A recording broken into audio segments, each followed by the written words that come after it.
ہم سب نبی کریم صلی اللہ علیہ وسلم کے ماننے والے ہیں۔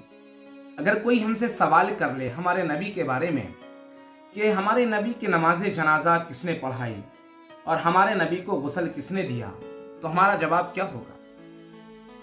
بہت سے لوگوں کو پتہ نہیں ہے، لیکن آج کی اس ویڈیو میں ان دونوں سوالوں کا جواب آپ کو معلوم ہو جائے گا۔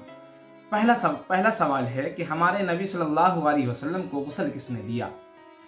تو نبی کریم صلی اللہ علیہ وسلم کو غسل دینے والے حضرت علی رضی اللہ تعالیٰ عنہ، حضرت عباس رضی اللہ تعالیٰ عنہ اور حضرت عباس رضی اللہ تعالیٰ عنہ کے دو صاحبزادے کروٹیں بدل رہے تھے، اور حضرت اسامہ اور حضرت شقران رضی اللہ تعالیٰ عنہم اجمعین، یہ دونوں صحابی پانی ڈال رہے تھے۔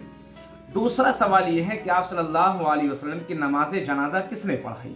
تو آپ صلی اللہ علیہ وسلم کی نماز جنازہ کسی نے نہیں پڑھائی، بلکہ آپ صلی اللہ علیہ وسلم کے جنازہ مبارک کو حجرہ مبارک میں رکھ دیا گیا تھا، اور صحابہ کرام گروہ در گروہ جاتے تھے اور نماز پڑھ کر واپس آتے تھے، اور اس نماز میں کوئی امام نہیں تھا۔